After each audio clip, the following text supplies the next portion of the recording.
All right, we is live. Let me get the Amazon one going,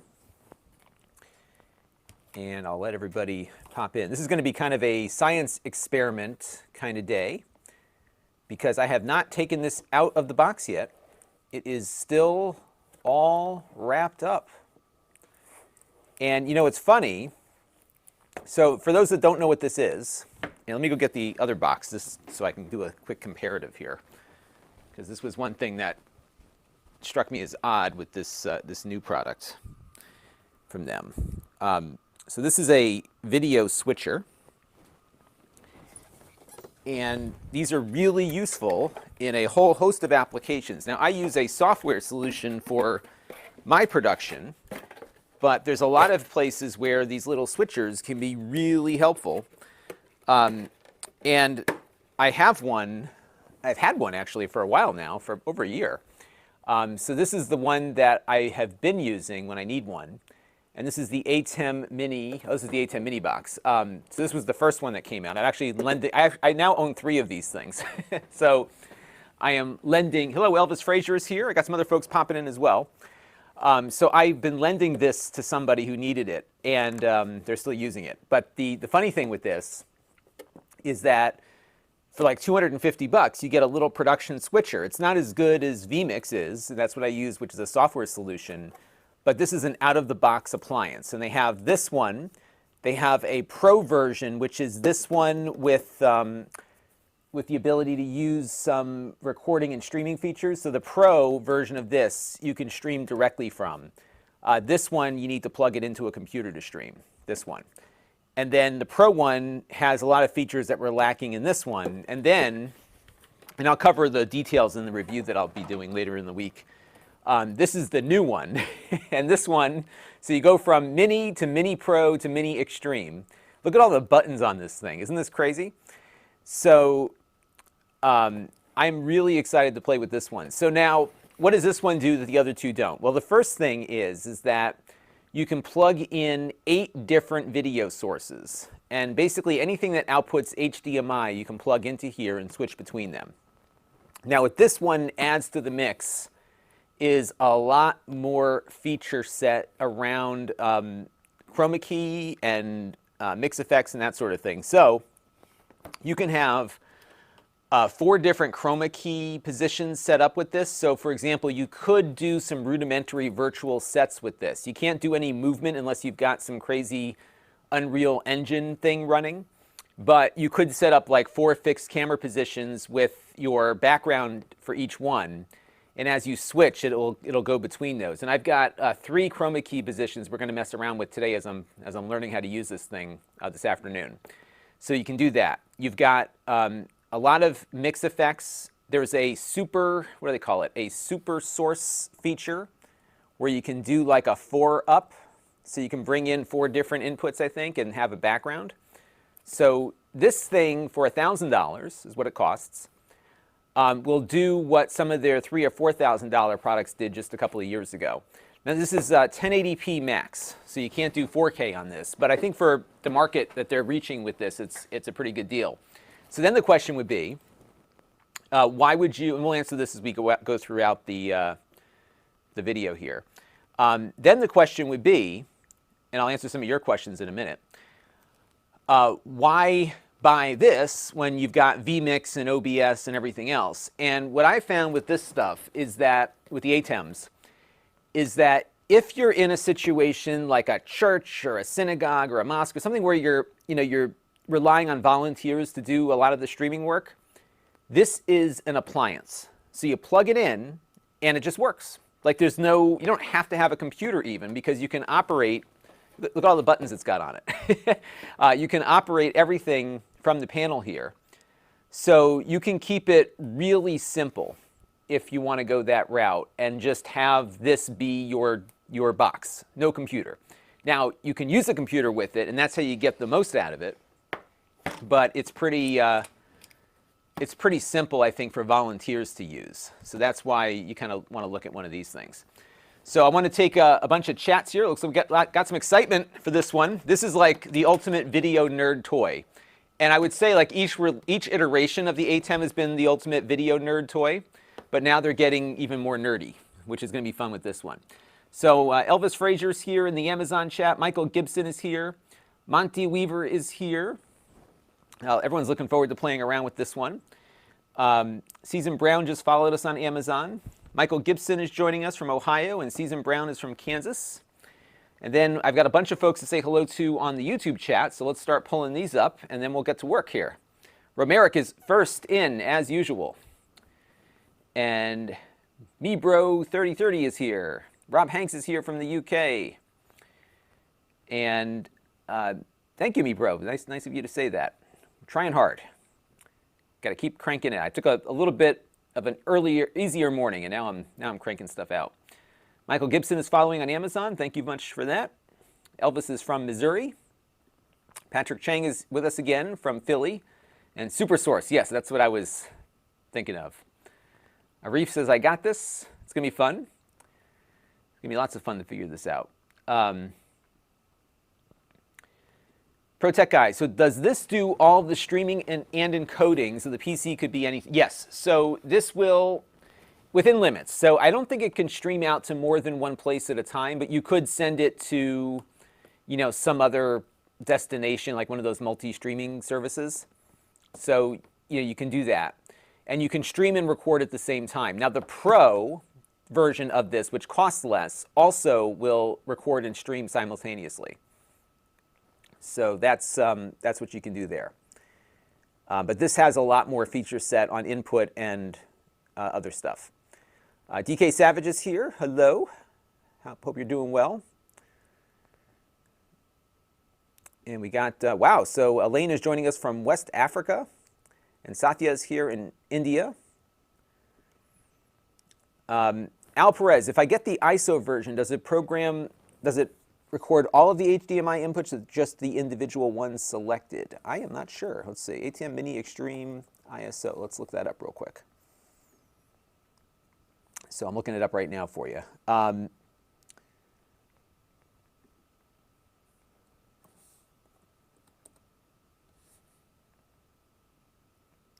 So it says you can individually record each of the 8 inputs as an MP4 along with the program outputs. You can get 9 simultaneous recordings if you got enough bandwidth on your disk. And here's another great use case, because you can mix it with vMix. So you could use this as an input into vMix and then use some of vMix more advanced features. That's definitely something you could do. Patrick Chang has one. Takes a lot of load off the computer. Absolutely. Mitchell Wood here is from Louisiana. Paul is here. Hello. Mohammed is here as well. And this is exactly the use case. Pastor J.C. Seward uses these at the church. Perfect use case. In fact, I think probably a bulk of the purchase, or the bulk of the customer base out there is using these in religious institutions. And the reason is, again, a lot of times at a church or a synagogue, you're relying, or a mosque or whatever else you got, you're relying on volunteers to do everything, right? So keep it simple. You can come in and just turn it on and push a few buttons, you're good to go. And Michael Gibson's having some computer freezing problems. Hopefully I'm not freezing on the feed. I think we're doing okay on the feed there. Satya wants to know, how much does this cost? So this one is $1,000. I think the regular ATEM Mini is $249, and it goes up from there. Patrick says that the base ATEM Mini is overkill for most people.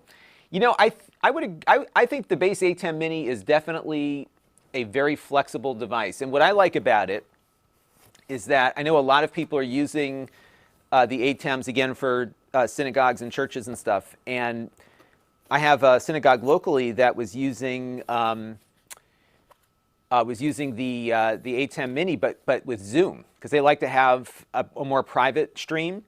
So the members call in over Zoom, and the synagogue has multi-camera going through the ATEM, but it is plugged in just with a USB cable into the computer, because this switcher will show up as a webcam on your computer. So you can output HDMI or you can output USB.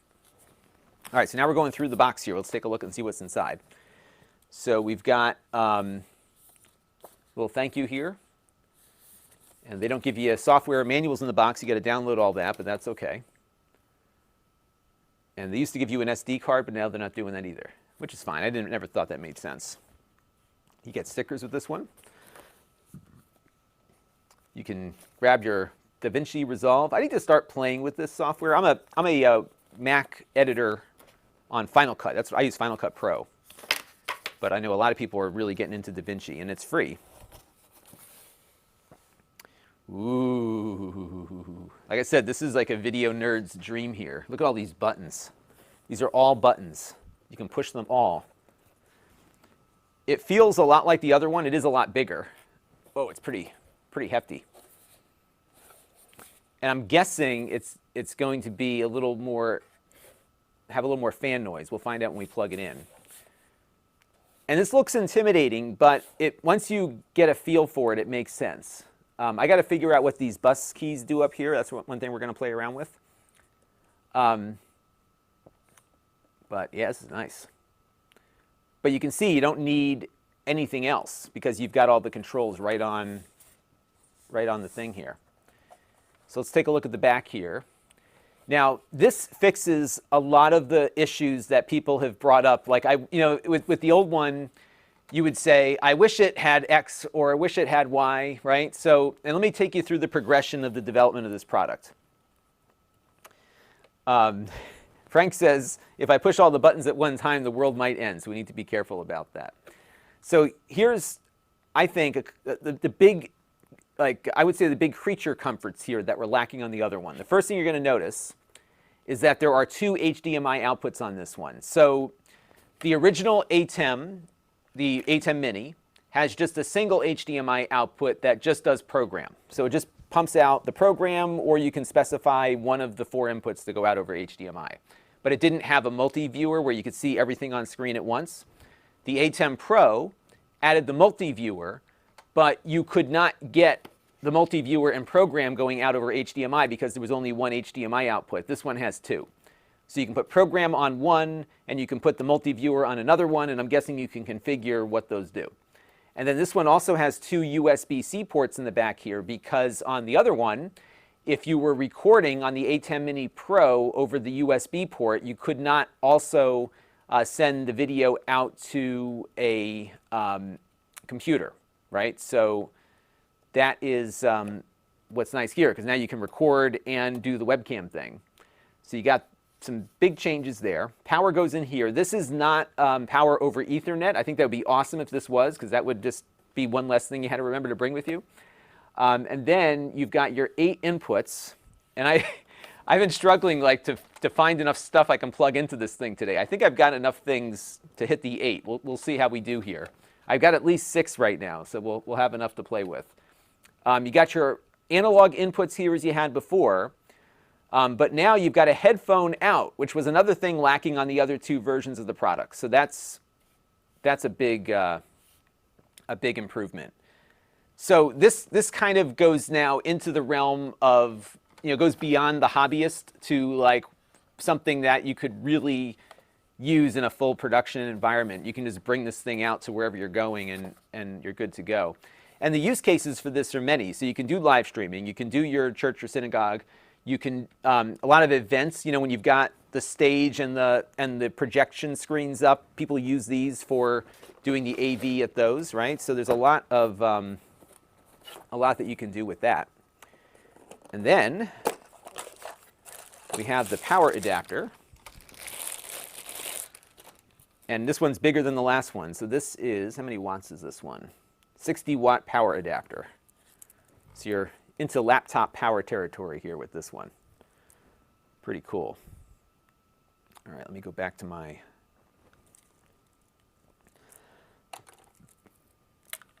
here's a good question from Siraj about multiple camera inputs. Yes, so there is a scaler built in.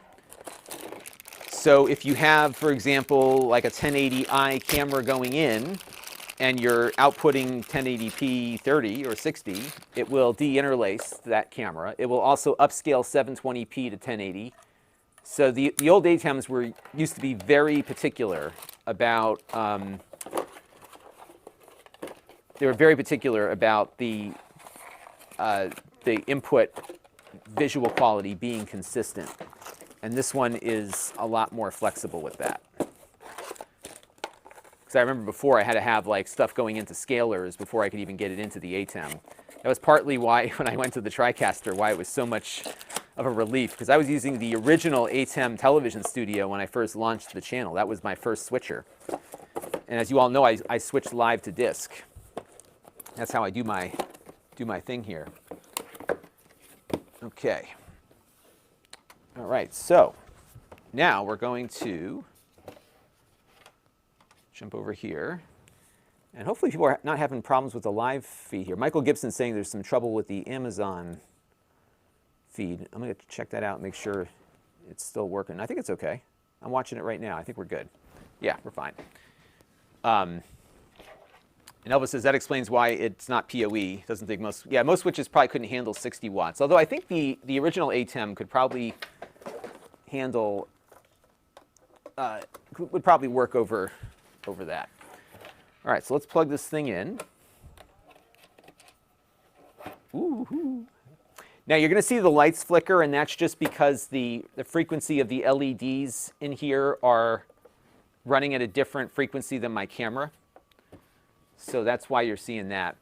And it is tapered, so it's a little bit of a diagonal to it. So that's why it looks a little weird on the table here, because it does slope downward like that. But right now, it's not making any noise. It did have a little fan kick on when I first activated it, but it's been quiet so far. Now, what I want to do is hook it up to my computer. I did download the software before I started. The software is about 1 gigabyte in size. It works with the Mac and with Windows. And you definitely want to get the software downloaded, even though it's not a requirement. And the reason is there are some things to configure on it. So you'll want to do all that configuration. So I'm just going to plug into the first port here. And then once we get it set up, I'm going to start hooking things up to it. Because you can just get started with this thing right away. I mean, it's really that simple. And I've got we'll look at the multi-view on so I'm going to plug the multi-viewer into vMix so we can look at that. Actually, I could probably do both the multi-viewer and the other thing. So what I'm going to do first here is just install the software. So this is version 8.6. So we're going to get that installed first. So there is a little bit of fan noise. It's not enough that I think it would pick up on a mic or something. I had looked at, they had that 4K switcher. I forgot what they called it, but it was right when they came out with it a few years ago. And I had bought that with the intention of replacing my ATEM 1ME that I was using at the time. But the cooling fan was just too noisy on it, so I had to return it. And then I went with the TriCaster. And I would say, like, for the stuff that I do, vMix is really good. But there's a lot of use cases where this is going to be a little more flexible. Again, it's really very good in situations where you've got, a house of worship or something where you've got volunteers that you're kind of relying on to do everything. All right, so what I'm going to do now, let's go load up the ATEM software control real quick. And I'll pull up my Mac screen here so you can see what happens. Now, the other thing you have on this, you have an option. And so Frank Cromer says, is this a device you'd use instead of vMix or with vMix? I would say a little bit of both. Some people use it with vMix. Some people use it on its own. For me, it's one of those things where, like, what's the best tool for the job? And I'll give you a great example. So my daughter is going to do a little piano recital for the family, okay? And I could bring vMix of my laptop upstairs and get all this stuff like wired up and get it all crazy. Or I can keep it really simple because we're going to do this over a Google Meet. Just bring this upstairs. It's going to be a lot easier. So there's times when this is going to make sense for simplicity's sake, but it may not be able to do everything vMix can do, if that makes sense. All right, so I've plugged it into the Mac. And we're going to wait a second here for everything to get detected. And it looks like it has. So there we go. And it looks like it doesn't know what it's got.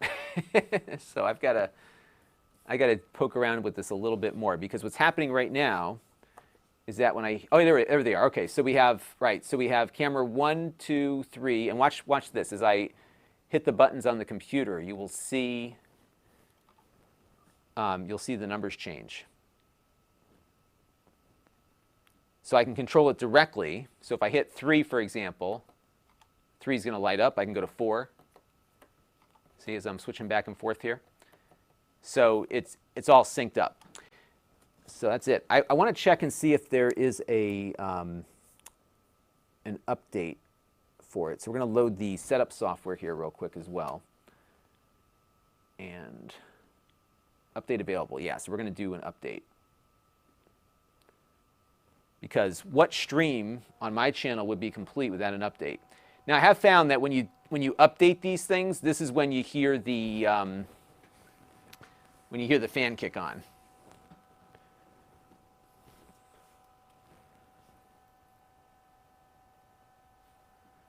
Mitchell Wood here is loving the ports. Yeah, I'm going to take some more questions here as we figure it out. Michael Gibson, yeah, the Google Meet I'm not doing right now, just what we'll be doing with my daughter later. Kachiro Kari started following me. Thank you very much. And yeah, I would be concerned about the bit rate on recording 8 ISO tracks. I think you might be able to use multiple drives, so you might be able to split that out a little bit. So that might be worth taking a look at. Patrick Chang says you can also plug your phone into the USB-C for tethering. That's a pretty cool concept. I got to play around with that a little bit. Al Perez uses Final Cut, but also found DaVinci Resolve to work great with Blackmagic Raw. Cool. I'll check it out. MG first says, is there a difference between capturing a video versus recording on, say, a mirrorless camera? I would say this is similar to it. Now, this one is not the, so this is not the ISO one. So there's another version of this called the ISO, and that would allow you to bring in each of the 8 inputs individually and output them to something else. This does not let you do that. You get multi-view and you get program, but that's it. And the update's going through. It's done, so we can click done there. And right now I don't have it on the network, just because if you have the USB, so your choice on this too, by the way, is you can stream over the network if you plug in Ethernet. You can also control it over Ethernet. So what you could do is actually have multiple people working with you. For example, if you look at the software control here, let me can't save this real quick, and we're good to go there. Let me pull up our controller here. By the way, this interface has not changed since the original ATEM, which I was using when I first got started almost 10 years ago now. So you got a T-bar here. You can do like fades between, so I could do like a fade between camera, 3 and 2 here. But if you notice, you have a whole separate audio board here. So you could have one person logged in over the network working just the audio tab, and somebody else can be in working this tab, right? So it's not just one person at a time. I'm pretty sure you can have multiple people in here at once.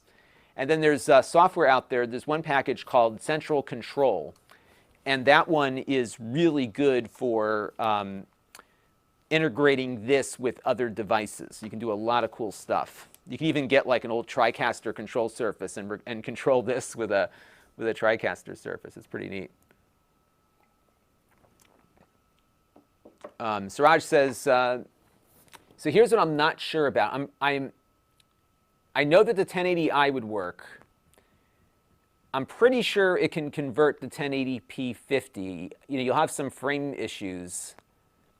So I guess the question would be what your output is, but it supposedly has a format converter built in. Maybe somebody else can help with that. Amda Brown says, yeah, this is how it always goes, isn't it? 3 weeks after I buy a Mini Pro, they do this to me, but this is too big for my needs, and the extra HDMI, yeah, that's the one thing. The extra HDMI is a big deal, and I was surprised to see as many of the different types of features that they're offering on this one, especially the digital effects and whatnot. And we're going to start plugging stuff into it now. Patrick Chang says, he still just plug it in to get it going.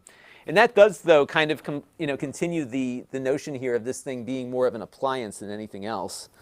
So we're going to start just bringing in cameras now. I got to figure out a way to get 8 different things plugged into this sucker. So we're going to do that.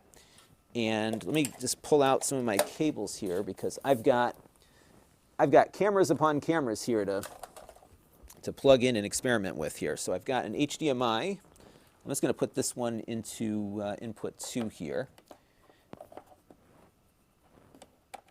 So let's get that going.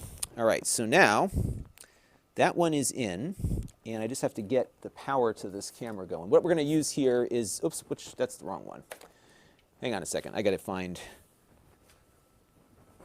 all the things that I need here. Yeah, I'll tell you what, it's a bit of a challenge to find like 8 different things to plug in to this camera, but we're going to try to, to the switcher. We're going to get there. So we're going to get this this first device powered. And bear with me here, folks. Need a little bit extra room on my cable. All right, so we're going to plug this in. Get that camera booted up, and we're going to grab its HDMI, and we're going to pop that into input 2. And then I've got my little Bird Dog NDI thing, so I'm going to bring in one of my studio cameras. We're going to bring that in. This is called the Bird Dog. Now this doesn't support NDI directly, but if you have an NDI converter box, like I do, you can just bring that in. So we're going to bring in, from the Bird Dog, some footage here. And what I might do, actually, while this is going, is I've got a cable plugged into my 4th input there. So let's grab this here. I'm going to plug this into the first HDMI output.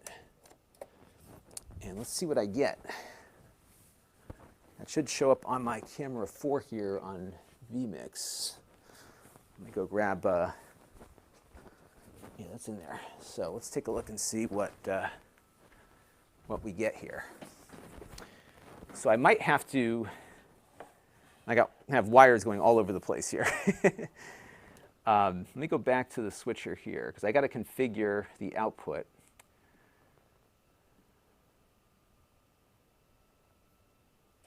And I am learning as I go here as to how to get all this configured. So let me show you what I'm looking at here.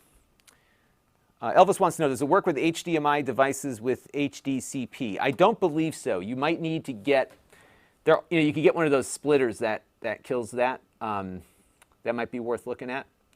But if it's HDCP encoded, I think you're going to have some trouble there. Here we go. All right, video standard. We're going to do 1080p 2997. That's going to require a little reboot here. All right, so that's done. And now we're going to go back to the settings here. And we're going to go multi-view. So this is what it's going to look like when we first do it. And I got to figure out how to get it out the HDMI on here. So I don't yet see it outputting. And this cable is the one that goes into my vMix here. Oh, there we go. Okay, so here is the multi-viewer. And so I've got one camera hooked up out of the many right now. And then I can configure the way this view works. So I could do this. I could do a preview program thing. So if I pull up, I could do it that way. And I guess I can, yeah, this will work because I can fit everything in there. So that's like my preferred way to do it. And you can do something like this also, but I think this is probably the better way to go. And then you can configure like your super source. So I could put super source down here, for example. And we'll play around with all that stuff in a minute. But we've got one camera hooked up. We still got a ways to go here. Okay, so now we need to get another one going. So let me grab that bird dog box here. That is on, and I just got to find an HDMI cable. The good news is there's no shortage of HDMI cables at my house. Oh, I got a Chromecast here. I could just plug that in. So let's see what happens when I plug the Chromecast in. We'll put that one on 3 here. Let's see if that pops up. And you know what? I'm missing camera 3 on my list of... Let's try this again here.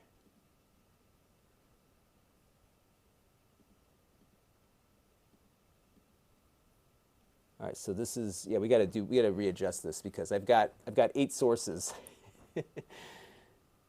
This will be the one we go with here. So I did plug the Chromecast here into input 3, and I think the Chromecast requires DHCP, so that might be why we're not seeing the Chromecast going here. Let's see if that pops up. That's going to show up on input 3 here. And this camera, by the way, is a... oh, okay, yeah, so the Chromecast is booting up. But I think it's going to go dark on us because that's got the HDCP built in. But I do have, yeah, so you saw that Google thing light up, but then it went dark. So that would be where maybe the splitter would be necessary, because I've got one of those splitters that would solve that issue. So there's your HDCP question. You're not playing the Blu-ray player at the church service unless you've got some way to mitigate that. All right, so let's get the bird dog hooked up. We're going to put that on input 1 here. And let's bring it over here. We're going to be filling the desk up today with a lot of stuff. So we're going to put that into the HDMI output here. And now we got kind of a meta thing going on here because the bird dog, right now the NDI output on the vMix system is set to camera 4. So I'm going to change that. I'm sorry, I set to the multi-view. So I'm going to change that to input 1. So there we go. Now this audio is going to be delayed here, but now we've got 2 going. Because one of these is NDI coming around, so it's a little out of whack. So we got 2. All right, we got to do some more here. So why don't we hook up? I'm going to hook up, I was going to do the overhead camera, but I have something I want to do with that and figure that out. So let's figure the rest of this out here. Okay, so now we're going to get a computer hooked up. And we're going to loop some video on the computer so that we have something to look at there. And I've got a Nintendo Switch that we're going to use too. So let me get this going. And I got to get one of my little adapters out of my bin back here.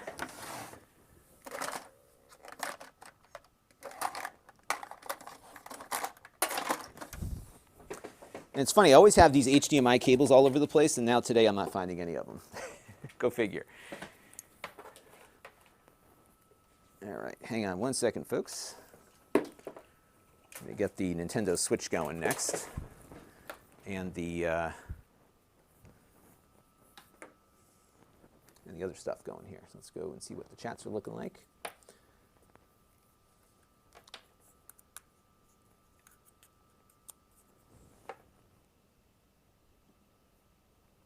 So Prime wants to know, is this what I got?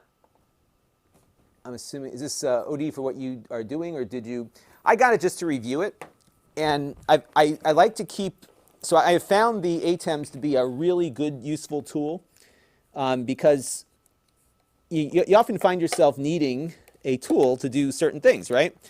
So I have found that having an ATEM in the toolkit, if you're a video streaming person, is kind of a must-have. And so I have the Pro. I'm going to sell the Pro because this is definitely going beyond what the Pro can do. And I don't need both. So yeah, I wanted to get another one, just to or upgrade to something beefier here. So that's why I went with this one. All right, there we go. And I'm going to just convert this to 1080p real quick. And I'll show you what we've got now. So we've got 3 sources up now. Display settings. And we're going to go over to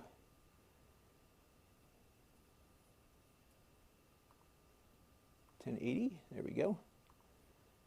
All right. And I think what I'm going to do here is I'm going to just go and grab a video. I think what I'll do is I'll have this one tuned to NASA TV on YouTube.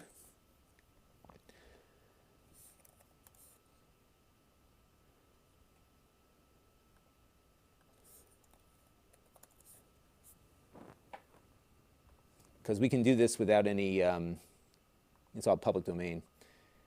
So we're going to just have that kind of run full screen. So now we've got 4 things up, and you can see what we've got plugged in right now. So this is going back to the computer. This is going to the vMix system so we can get that output there. Next, what I'm going to do is, I'm trying to think of the best way to do this. I might actually split. Yeah, that's how I'm going to do this. I'm going to do a split of camera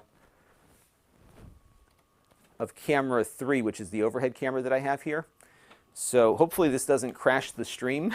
But what I want to do is split camera 3 so that we can run it through vMix and run it through the ATEM, because I've got a little chroma key experiment that I want to do in a little bit too. So that might be a fun little project here to do. So we're going to grab one of these splitters. And to answer the question before, this is something that would deal with your HDCP problem, because this does a good job at that. All right, so now I got to just find my little extension cable thingy here. And we're going to plug this splitter in, and we're going to split out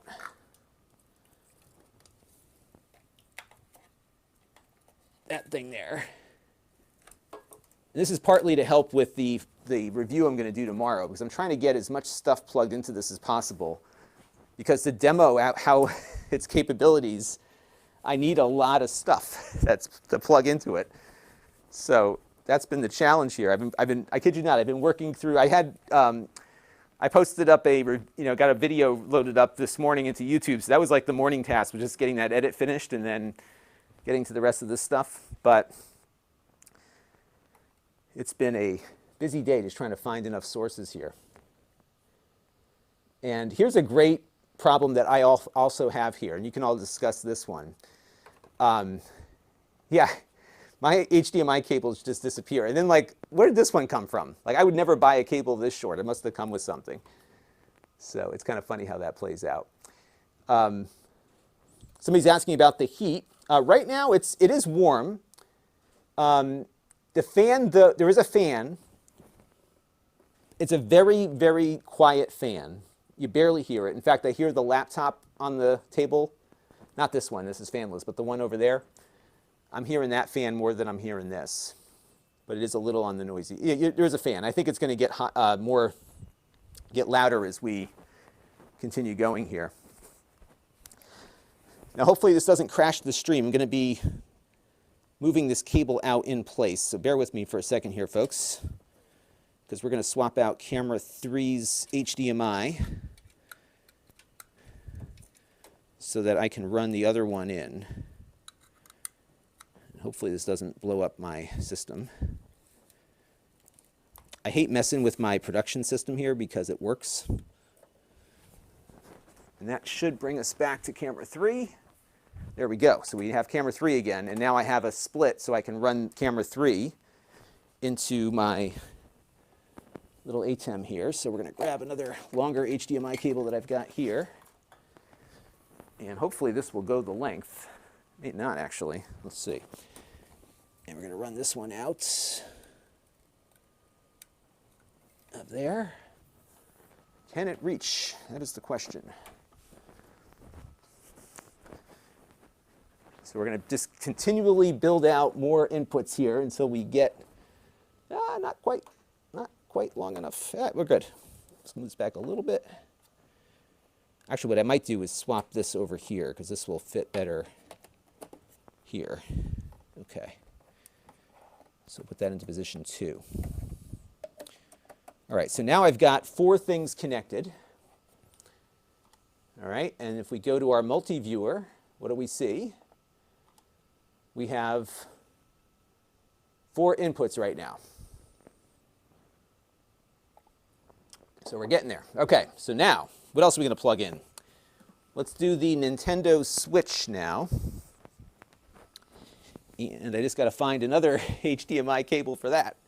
And it's funny, I've usually, like I said, I got HDMI cables like coming out of the woodwork down here, but right now, they are all missing. But I got a big pile of them that I can grab, so let me go do that real quick. And then I've got more cameras, everybody. We're not done yet.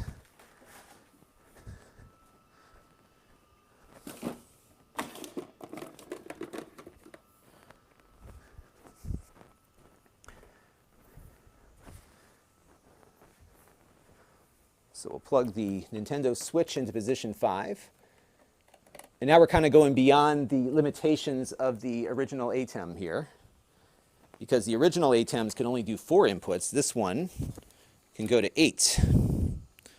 So we are expanding beyond the default. And I just realized that my controller for the Nintendo is not down here. Maybe I can navigate with this Joy-Con here. Let's see. Okay. Yeah, so what I want to do is just load up Animal Crossing. I hope it'll let me. Let's see. Oops. So I have 2 Joy-Cons, and this is the one that there's one that's not wireless, because I have that gamepad adapter thing on there. Okay, I think we're good there. Okay, so the Switch is operating. And I'm just going to leave it on the attract screen, so that shouldn't cause us any trouble here.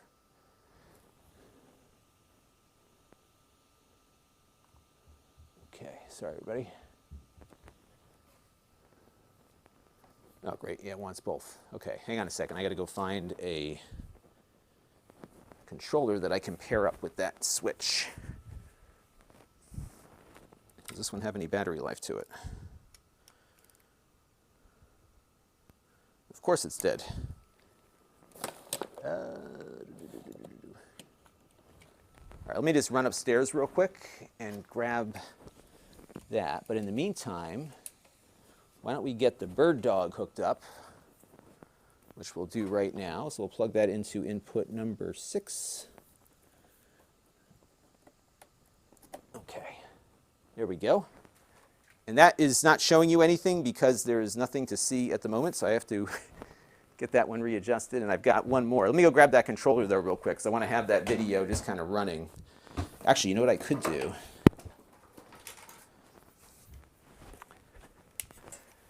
Yeah, I've got something that'll work here. So we're just going to plug this thing in.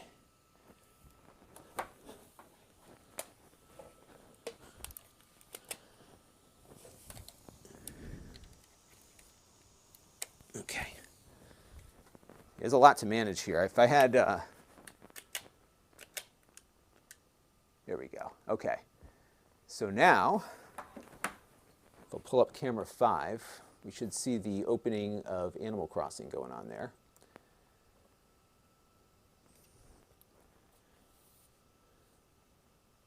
Yeah, so it's not getting too warm. You know, it's definitely got a little more heat than I'm used to seeing. But there is a vent. It'd be hard to see here. My cables are pretty tight. There's a vent right here that you can feel the air coming out of there. So that's pretty good. Julio C says, is this device to stream on multiple So this device is a multi-input switcher. So as I'm going through different things here, you can see I'm switching. I can also do some cool stuff like, so I could do a auto effect here. So you can do some fades. Isn't that wild? You can do that. And there's a lot, there's a lot to this thing that I have yet to figure out. So we've got a long road here on this one to try to figure out all the different things that it can do. Wait for that camera to refocus. Yeah, so we can do like picture-in-picture effects. Yeah, I mean, there is a lot to figure out on this. So let's see what else we got here. We could do, where's the picture-in-picture? So here's like the picture-in-picture. So I can turn this on. And then I think what I can do here,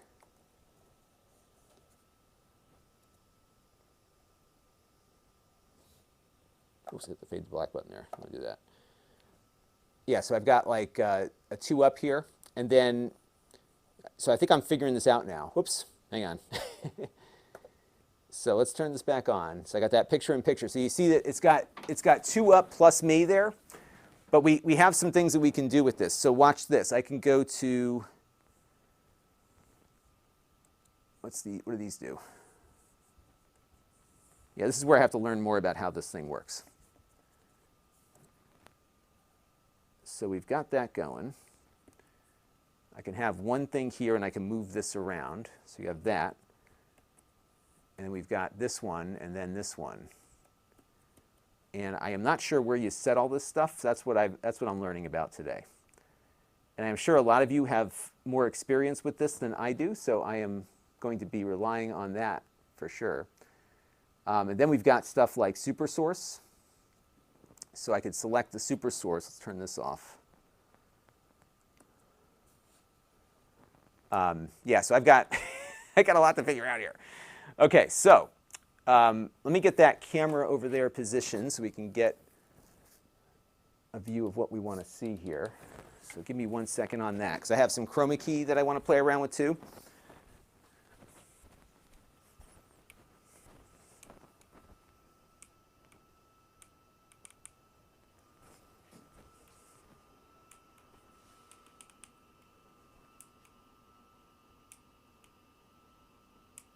And it's going super slow.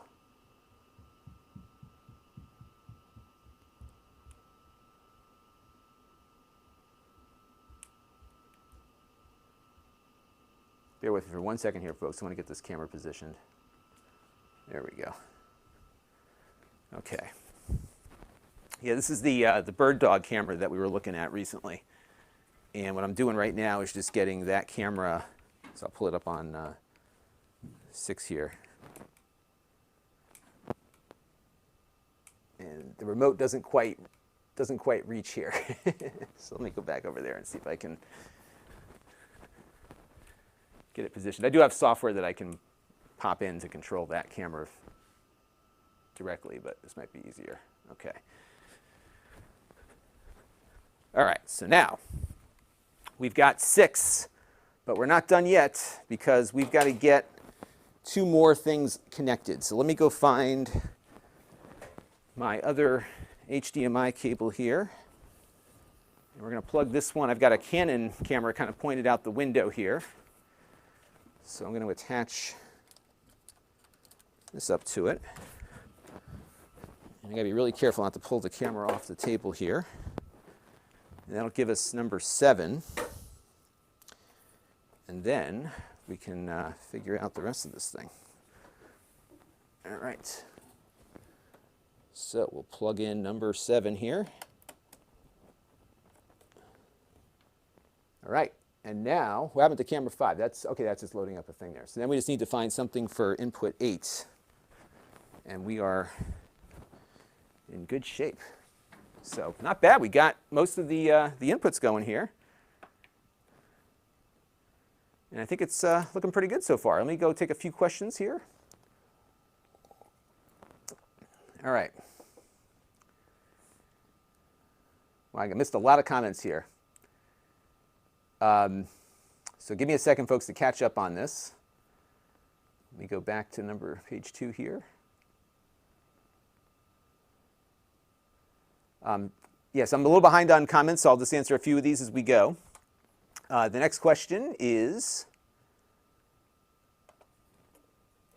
from Joseph. Is the M1 MacBook being used? Yeah. So this right here is the M1 MacBook. So we're using that one. MG Fur enjoyed the wrap up. Awesome. So glad you liked that. Yeah, so the Chromecast, you'll need to have some way to strip that out. I'm pretty sure that splitter I've got will do that. The splitter is currently occupied. This device, yeah, this device is $1,000. So the entry level model is $250, and then this is like the higher end one. There were some questions about lip syncing and latency on the input switching. So you know what I'll do here is I found the input latency on these to be really, really good. So here, let me pull away the lower third here. And I'll go to cut here, and what you can watch. So watch box 2. So see my hand here? Look like this one right here. Look for that. Okay, so I'm going to hit. So the switching is pretty immediate. The audio is tricky on these, and here's what you run into with audio, is that I think the problem, if you've got people that have audio latency issues, I think the problem you're going to be running into is not with necessarily the latency of the ATEM here, because really this is a real-time switcher. There's not much in the way.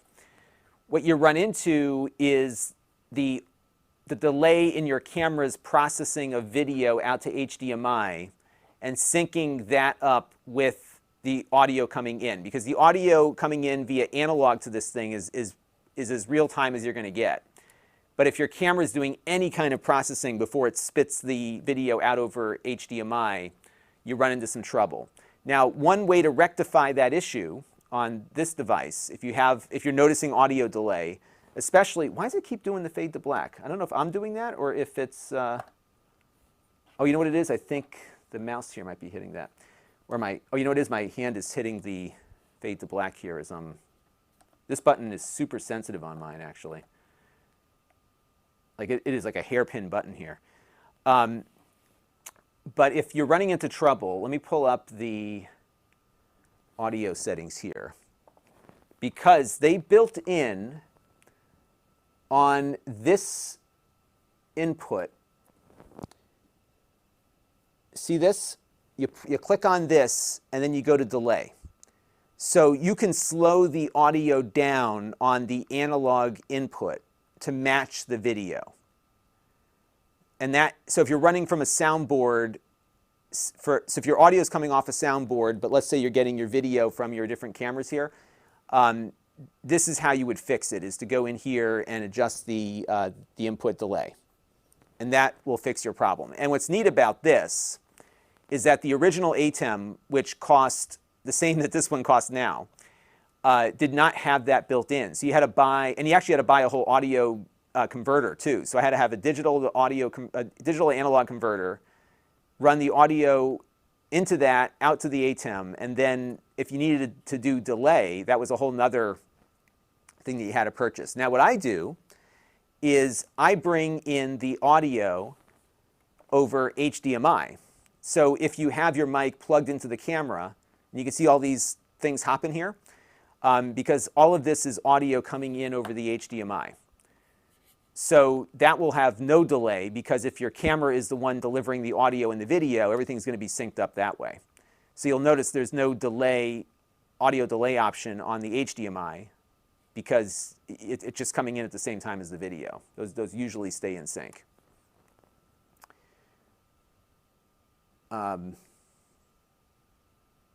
Yeah, here's another comment on my cable woes. Yeah, I always have cables in the wrong place. That's usually what it comes down to. Mark Dell wants to buy my old one. Hey, why don't you email me? Let's make a deal. If you want the old one, I am going to get rid of the old one. Alprez is not much latency. Yeah, it looks pretty good. Yeah, these things, like I said, these things are appliances, so they just work. And Ben says, "Holy shnikey, what's going on here?" Yeah, this is a real nerdy exercise today, and I still haven't figured out all the things we can do with this. All right, so now we got a few more things to play with here. So I'm going to just leave it at 7 right now, just so that you don't watch me hooking things up from now until eternity. And as you can see here, we have all of this stuff currently connected. So we have a Nintendo Switch, we've got NASA TV, we've got everything going on here. We've got cameras all over the place. So we've got 7 out of the 8 inputs currently occupied. And I got another new toy the other day. I'm sure other people make these things, but of course I bought this. I bought everything. This I bought also. So this thing I bought the other day for Elgato. This is a green screen mouse mat. It's not on Amazon yet. But what's cool about this, because one of the things I want to test with this is that it works with multiple chroma key inputs. So I have 2 chroma key inputs. I've got one over there. I've got one behind me that I can pull up. And then I can put this one underneath here so that we have like a green screen that we can play around with here. So let's put this on the table like this. And this mess of wires is not getting any better. But now we've got like a little green screen mat here. So we can like pull the ATEM out of the background maybe. I don't know. We'll figure it out. So I got a green screen here, and then I've got and I bought this one also. I've got the Elgato one behind me here. Oops. So we can just pull this one up. All right. So got 2 green screens, and then over on the other side of the room, here I'll pull up our 2-up view. On the other side of the room, I've got camera 6, which I got to light up a little bit better with another green screen. And apparently one of the things that you can do with this is have multiple green screens going at the same time. Hang on one second, my wife is calling me.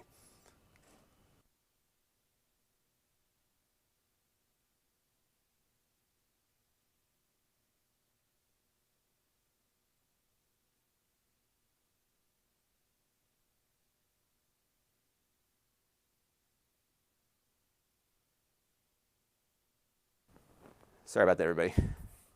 We have a dead iPad upstairs, and the battery's not charging it quick enough for Roblox. So she'll have to find something else to do.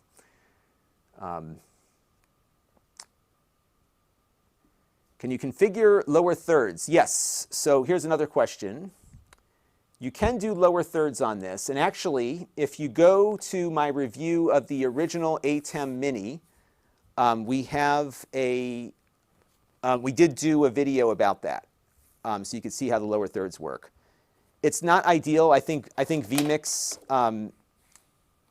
handles that a lot better than this does, but you do have that as an option.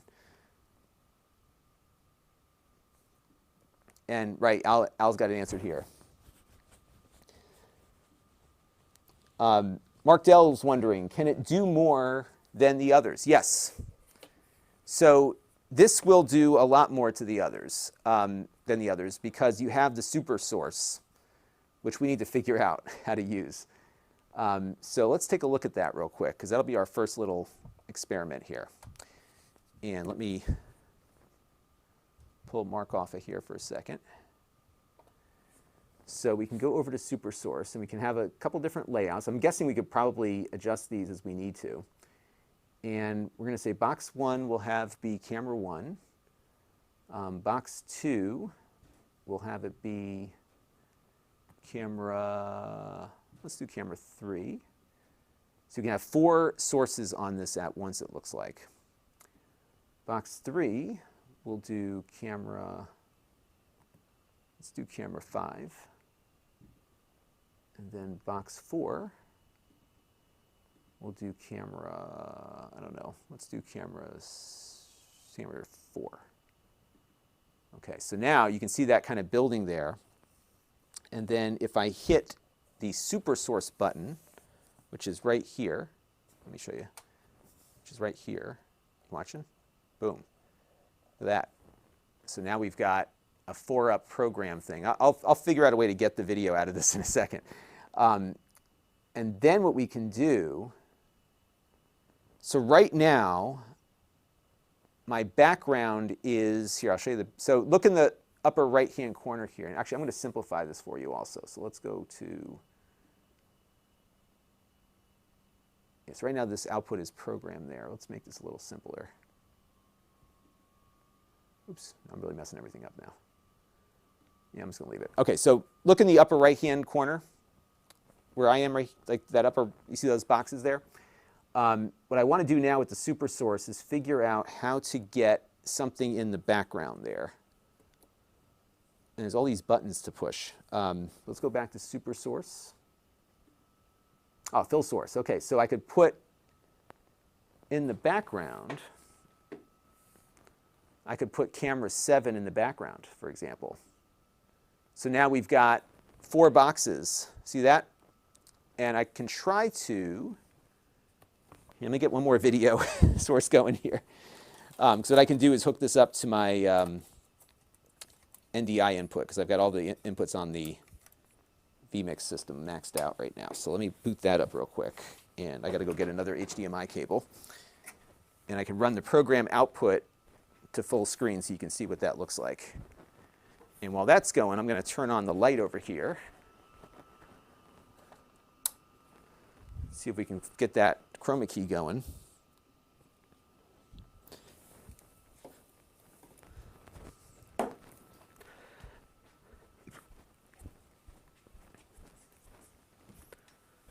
Yeah, the super source is pretty cool because you can do, some of the more advanced effects with that. Why isn't this thing turning on?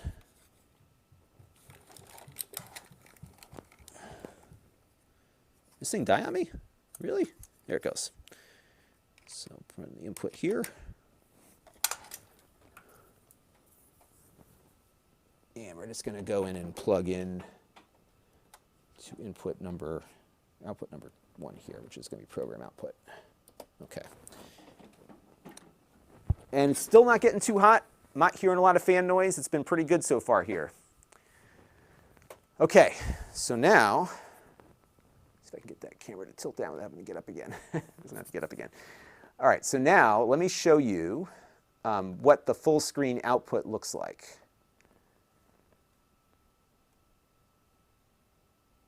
This is going to be Spark. It hasn't appeared on the network yet. Hang on.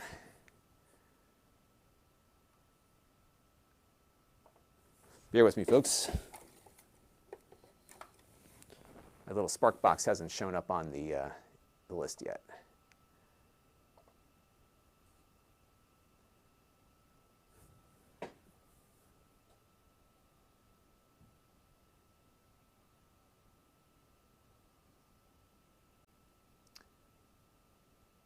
And bear with me for a second here. We're getting there.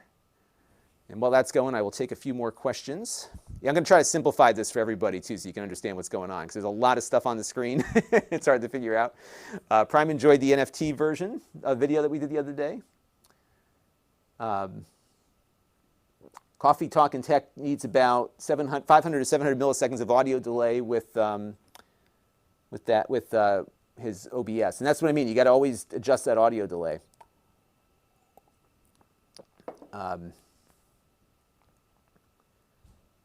Does this version have 1/4 inch or XLR? So it's got the same one as the other one. I can't really show you at the moment, but it's got just those little 1/8 inch headphone size jacks for audio input. So no XLR on this one. And Brad Wittenbaum is here. Now the fun can begin.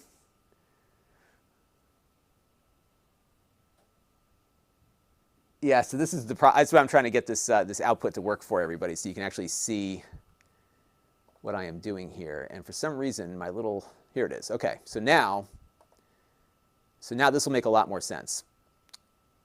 And I'll show you exactly what's going on here. So this is the output of the ATEM right now. So we've got this this 4-up box thing going, right? My video is delayed because it's going through an NDI box, long story, but it's okay. And then I can switch. So we're able to switch like that. I can do the auto here and have it do like little cable access effects here, right? And then I can go back to super source. And so that super source feature is kind of a big deal on a product at this price point, because you get the ability to do all of this in one swoop. So that's pretty neat. And the question comes down to whether or not we can make more adjustments to that, which we'll have to play around with a bit. And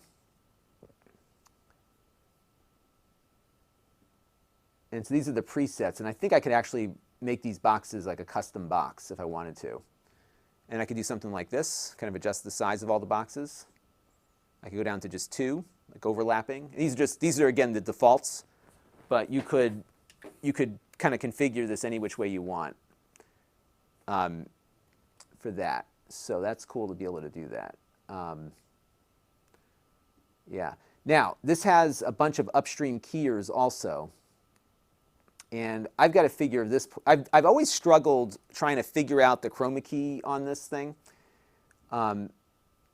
So let's try this here. So the fill source, I'm going to have the fill source be the game on, let me pull up my multi-viewer here.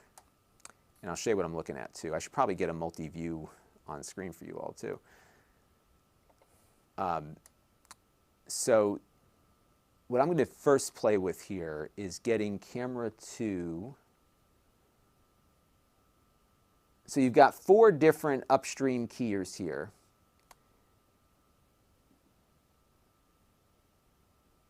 And we're going to go camera 2.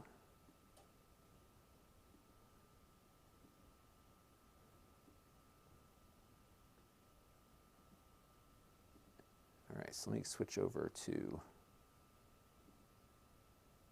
on key 1, okay. There you go, see that? So now if I go to camera 5, hang on, you don't see anything yet, give me a second.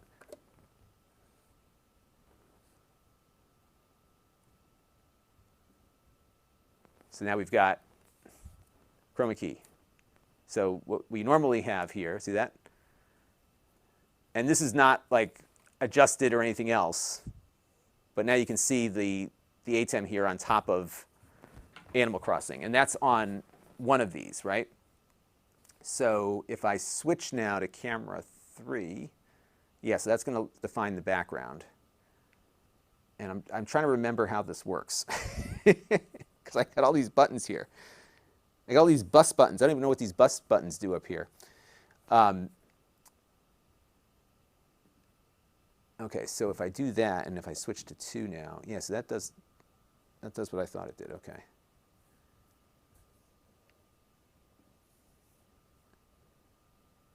Yeah, this is the one part I gotta remember how to do. And then we're gonna go back to cut, and if I hit the button here, okay, so it goes to that, and if I go to 2, 3, 4, 5, 6, 7. And if I want that key to come on the next transition, right. So if I do, right, so I hit key 1, and then I transition to 4. Okay, so on air. Yeah, so I got to play around with this a little bit more and figure this out. But you can have a bunch of different keys already set up. So this one's going to be for, so that's this one. And then I could set up a bunch of other ones in there. So that's the one thing I got to play around with a little bit more. But that does seem to be working. Okay, so now the penguin. let me get that penguin adjusted because I want to get a better shot of the penguin. So let's go to camera 6 here. And this camera is just totally blown out. So let me go back and adjust that in a second. Now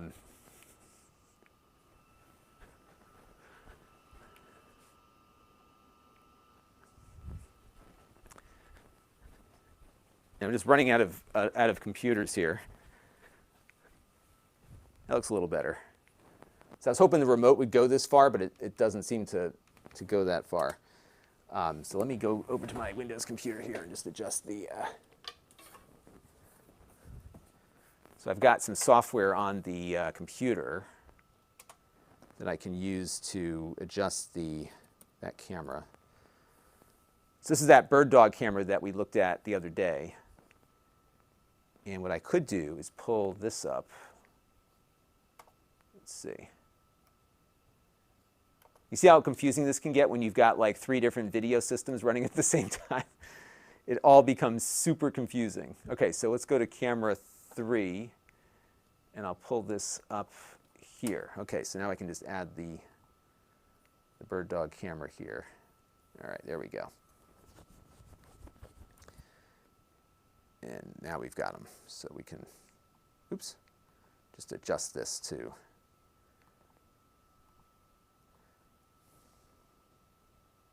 And I want to zoom in a little bit here. Oops.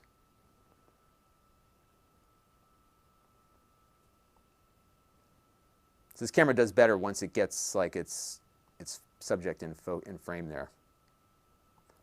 All right, so now we've got our bird. Actually, it's fitting. It's a bird dog camera, and we've got a bird here. All right, so now, I don't think I have enough light on that chroma key screen, but we'll give it a shot anyhow. So now what I'm going to do is we're going to put this aside for a second here. Let me find the power plug got undone.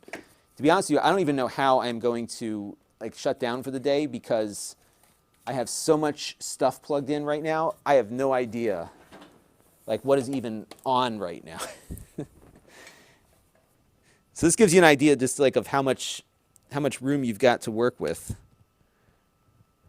All right, so let's plug this back in here. There we go. What time is it? It's only 3 o'clock. Okay. All right, so now we've got the bird situated. So the next step here, let's go back to the Mac screen. Yeah.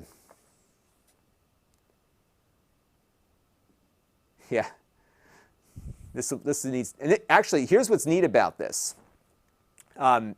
Theoretically, I could have, because I have so much bandwidth now, Jake could run this from his house. I should talk to him about that. That might be a fun, that might be a really fun experiment because I can send over, because he connects in with my, over my, whatchamacallit. I'm so dead right now. He connects in over my VPN that I have set up.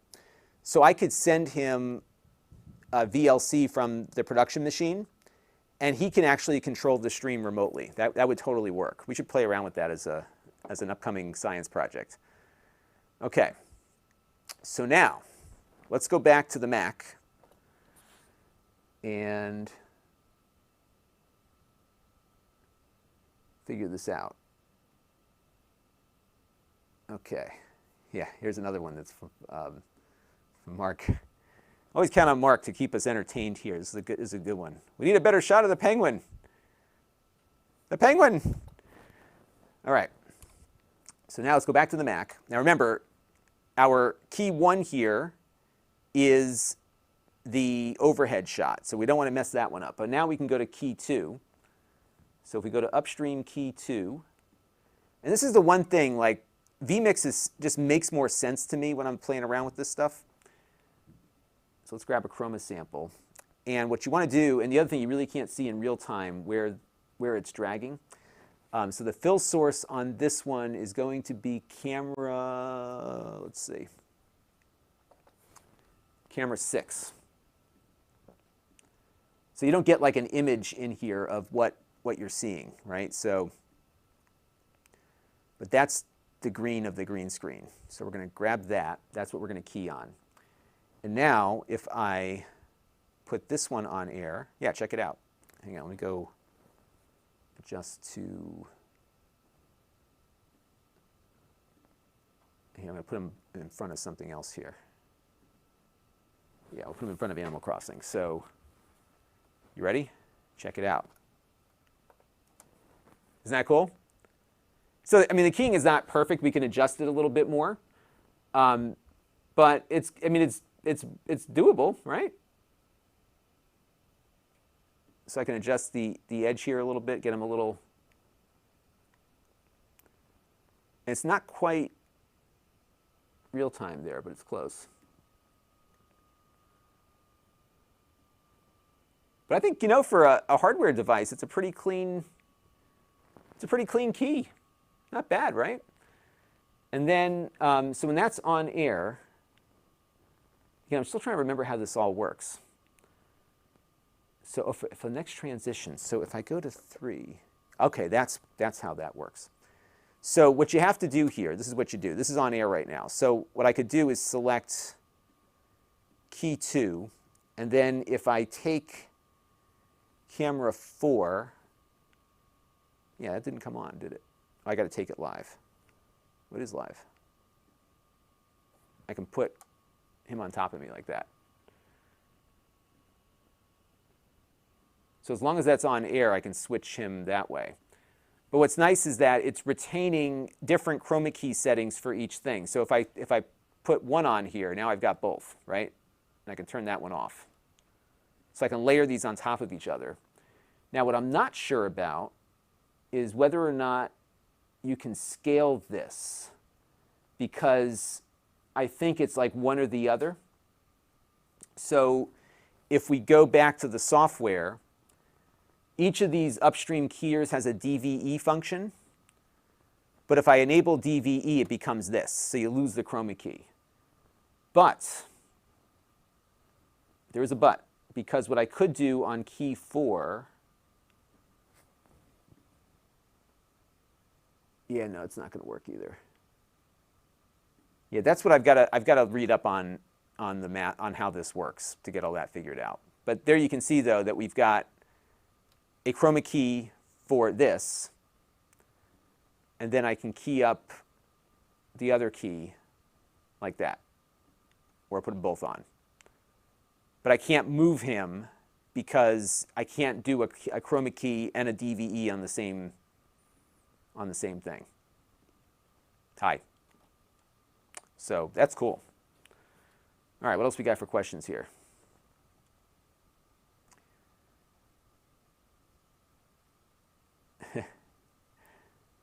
Mark says I can have everybody. That might be a kind of a fun thing. You know, the problem with that would be that it would just be constantly switching, because you know there'd be somebody that would pop in and just would want to cause trouble, right? And Al says, yes, this is where you want to learn macros. And I think that's for me, this is the disconnect that I have, because on vMix, I can set up a specific input on vMix that will have all of that stuff. I could have the chroma key and all the other things like pre-built, so I could just switch to it. And that's why I like the super source, because if I hit super source, I've got super source, right? So I can go like camera 1, super source, right? See, that's what I like about super source. So that's what I've got to figure out is the macros. So it looks like you have to do, you may be the best person to answer this question for me. I guess what you have to do is hit the, you got to get a macro program to fire off all that stuff at the same time. So when you hit the button, it does X, right? Joseph wants to know, do I use chroma keys on a regular basis for the show? I do not. I did at one point, and the problem that I was having with it is that chroma key is hard to light correctly, so that was a really tough thing to get right, and it was taking a lot of prep time and setup. So that's why I ended up going with the set that I usually set up here.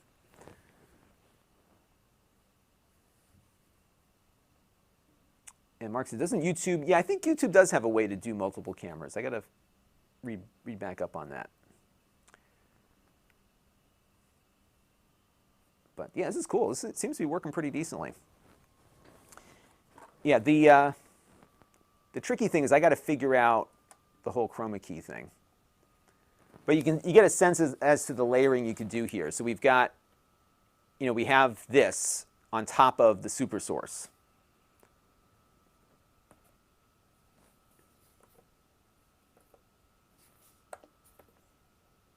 And you've got some of these cool little effects that you can do. That's neat. Now what's this one do? Key. Oh, key 1. So let's go to... Oh, look at that. So that, okay, that's turning on key 1. That's just key 1. And this is the downstream keyer. Turn that off. So you got a downstream key and an upstream. And so you have 4 upstreams and then 1 downstream. It's interesting, though, they only give you 1 hard key on that. And then you've got this bus section up here. This is why I got to read the manual. Because you got this bus section up here. I have no idea what this does. Maybe I should consult the manual. Let's see what that is. I know I downloaded the manual earlier. Yeah, I'm going to have to read up on that a little bit more. And then you also have, by the way, you have camera control. If you have Blackmagic cameras, you can actually adjust everything here, but we don't. So I can't do any camera control. I don't even think it works with my bird dog cameras. I think it's only Blackmagic cameras that this works with. And you can slide the mouse back and forth to do all that camera control. And again, what's neat about this is that you get all of this on even, not the DVEs and stuff, but you get a lot of these features on the entry-level model too.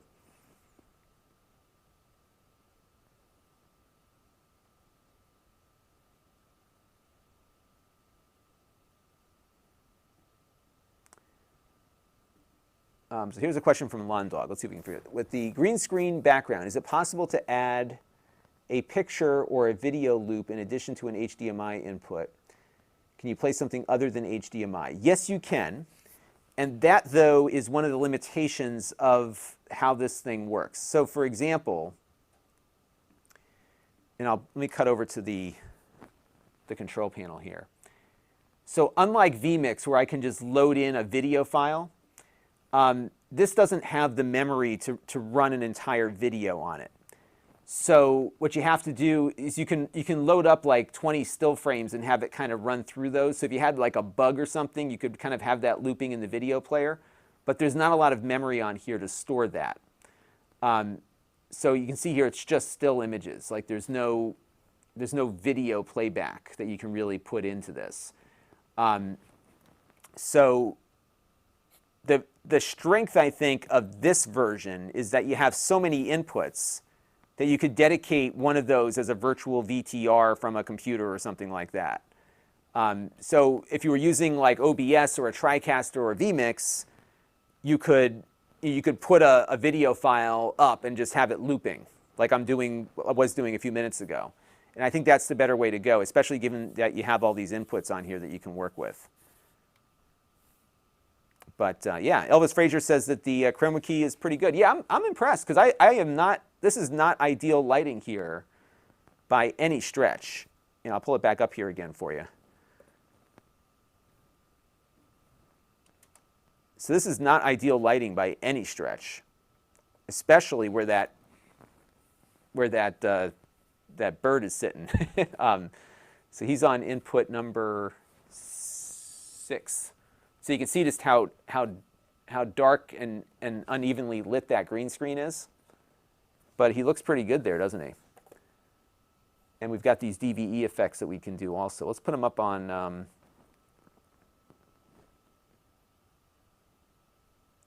So it's a little soft around the table and stuff, but I mean, it looks good. And that was just like one click. So the keying on this is much better than it was on the originals. I think it looks really sharp. And if you were lighting it better, you know, I am not the lighting expert here. I'm not an expert on anything, really. I just kind of poke around and try to figure stuff out. And I can pull this up and then get rid of him. So I think it all looks pretty good.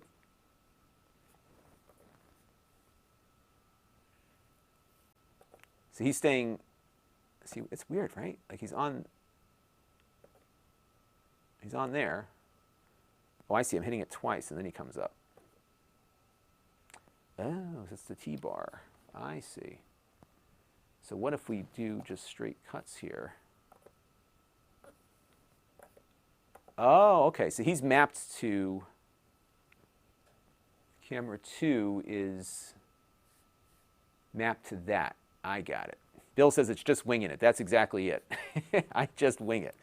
Oh, I see how this is working. So this is tied to 2. All right, so let me experiment with one thing here. So okay, now it's working in a predictable fashion. Okay. I think I got this now. So watch this. So let's turn off, I'm thinking out loud here. So it's off there. If I turn it on here, he stays off, back. Yeah, so it's remembering that I had set it on air with that input. That's how that's working. Okay, so let's try this now.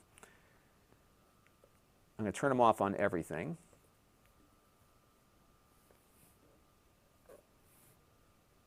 He's on like a lot of these. Oh, he comes back again. Yeah, I'm going to need to figure this out. I haven't figured this out yet. Okay, but you can see all the stuff I've got plugged in here. So it's good. Maybe it remembers the key position. So let's see if that's what it's remembering. So let me go back to, and something just got disconnected over here.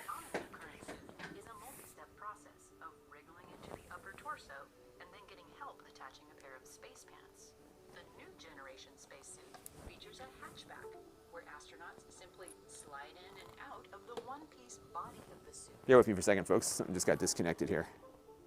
Another big feature of the suit is the way the astronauts are able to move while wearing it. Apollo astronauts learned they had to hop to get around on the moon. Give me 1 second, folks. The suit design sometimes made My it difficult computer for here astronauts to work. forgot or lost its connection. And it just started, lost the HDMI connection. I wonder if something got loose here. I don't know how, oh, there we go. Yeah, it actually got popped. When I moved it, it popped out of the back there. So that'll get us back. Yes, there we go. So go back to looping that. Okay. So now, so I think I'm just going to go here and, okay, so if you look there, as I'm pushing these buttons, you can see it switching through all these settings here. So now I'm going to have, I want the penguin to show up here. So if I push this key again, the penguin shows up. If I push it, aha, there you go, look at that. He's gone. Okay, so now that button re-enables him. I wonder if I need to put this into preview program so it makes more sense to me. Because now he's coming up with a push of the button. Now if I go to 3, he's still up. So let's take him off air. If I go to 3, he's not on. If I go back to 2, he's not on. Now if I go to 3 and hit 3 again, okay, so it's almost like a double tap. Now what if I enable key 1 and both go on when I hit the button?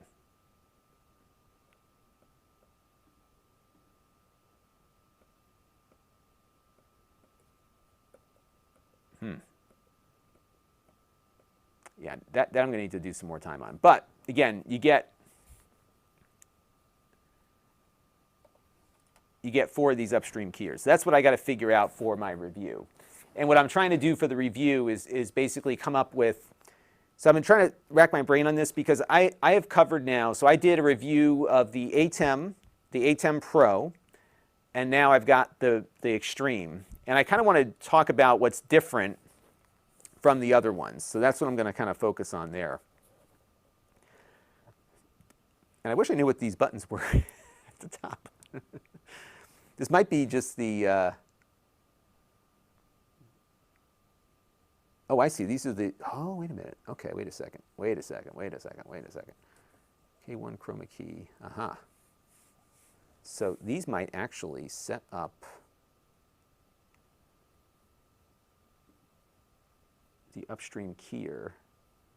Because if we go to upstream key 1 chroma, the fill source is camera 2. Oh, I see. Watch this. So if I push this button, so keep an eye on that fill source. See how that's changing? So you can actually configure your upstream keys. Watch this. I'm going to hit the button here. See how that's changing? So that sets the fill source from there. That's cool. So you can actually do some of these chroma keys from that. So if I go to, let's go back to our thing here. So if I hit the,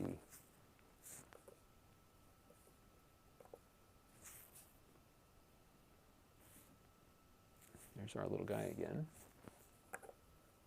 So he stays on because he's on air. Now if I hit this, I think I'm getting this now. Yeah, see that? Now why is he on with me? Probably because I assigned the key there. So if I assign key 2 on 3, he comes up. He's on. He's not on. He's on there. I'll turn that off.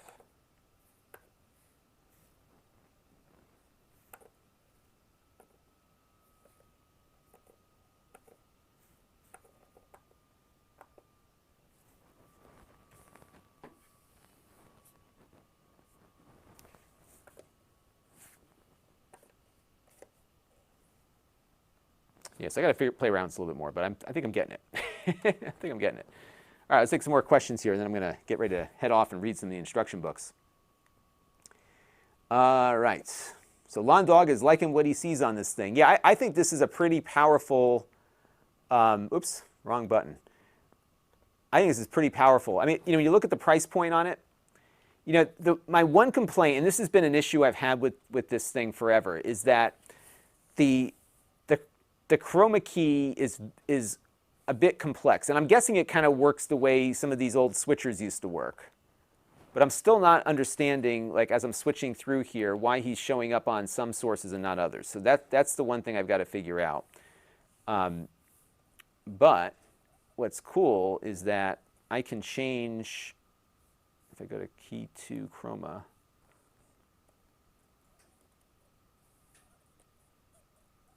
see that? And this I did not do that key yet, but as I'm just clicking through these buttons here, I can actually change the source.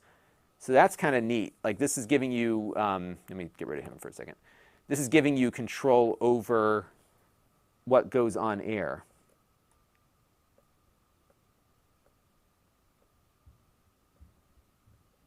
You can see those lights turning red when he comes up. So it shows you which one's live and which one's kind of set up for you. So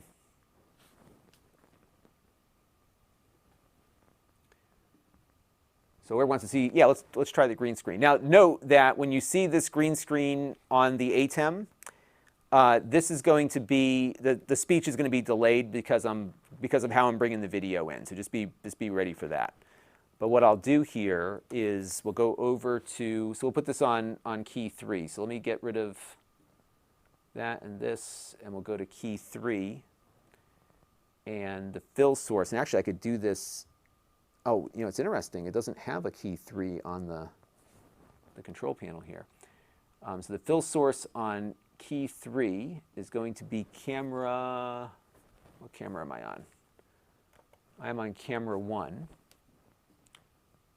And then I'm going to take a chroma sample. And you kind of have to feel around to see where you're landing there. So I'm going to do that. And now, if I switch, and I'm not going to talk so it doesn't throw you off here.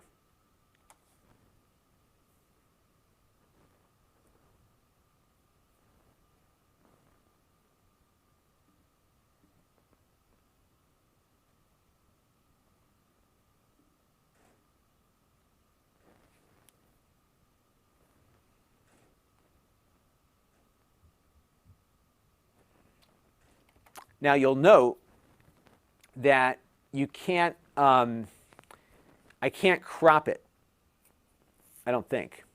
Actually, maybe I can.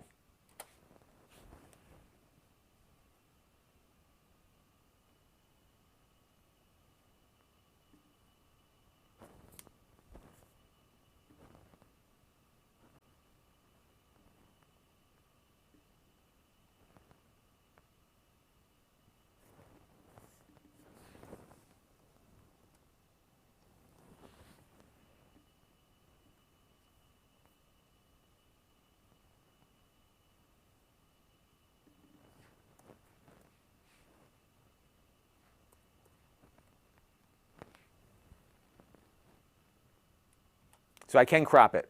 So you can do cropping.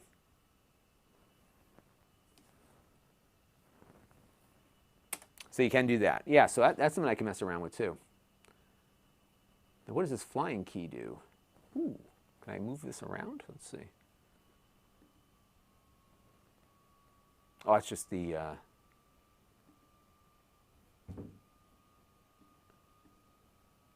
there's a lot to mess around with here, but you can do it. You can do it. All right, let's see what else we got here.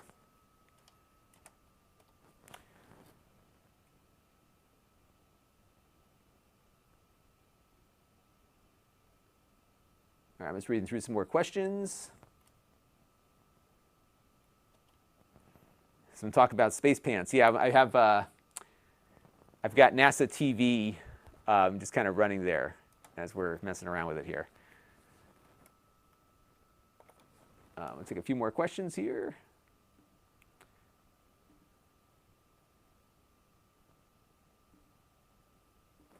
Yeah, so I think the macros are where I'm going to have to spend some time tonight, this afternoon, after I finish up with you guys, figuring that stuff out.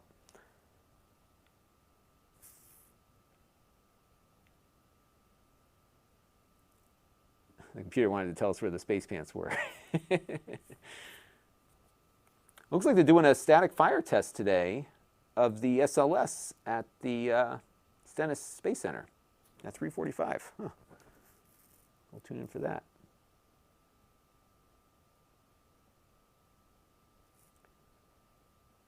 Pretty cool. All right. Well, I think I have enough to get started here. I got to read up on the instructions. It sounds like the macros are what I need to focus on a bit. Let's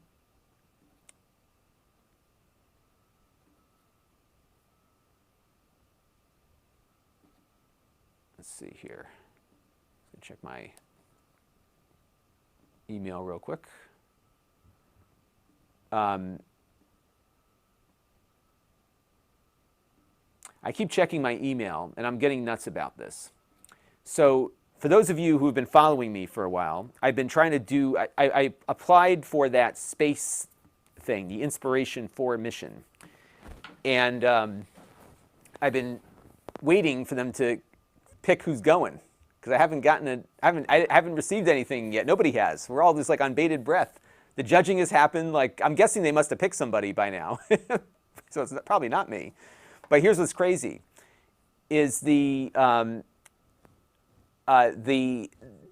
whole contest had less than 200 people applying for it to go into space. Can you imagine? So like your odds of getting a spot on this are better than becoming an aerospace engineer and applying to NASA as a regular astronaut. That's how crazy the odds are on this. So a lot of us are like, what's going on? Who's going to get there? So we'll have to figure it out. Nate says, how much do you make doing live streams? Not much. You know, it's on Amazon. There is so one of the advantages of doing the Amazon live streaming is that the Amazon affiliate program is attached to the live streaming. So if somebody is watching live and they buy something, then I get a cut of the sale. So that's the compensation model on the Amazon side. So I like doing the Amazon streaming anyhow, because I think it's a new audience. It opens up new viewers for the channel and all that good stuff. So that's something that it was a good motivator to get me doing it. But it doesn't end up being all that much money. By the way, here's the... See that? Yeah, so they're doing a static fire of the SLS rocket. Now, here's the difference between how NASA does it and how... here, I'll pull it up here on screen here so you can see it. They are camera number 3. And right now, they're just talking about what they're doing. So we could actually bring audio in on this too, I think. So if we activate, here, let's try this out real quick. So if we activate audio, so let's go over to audio, and she's coming in on camera 3. So, oh, it's funny, I'm not getting any audio out of the computer. I'm not going to be able to hear unless I turn the audio off on the... There we go. Okay. All right, so now... Oh, it looks like they're doing it. That was the January one. So they did this back in January, and it didn't go the full duration because they had a pressure issue. Now with SpaceX, they just keep going until they push it to the limit, but they're actually static firing the flight hardware to test it.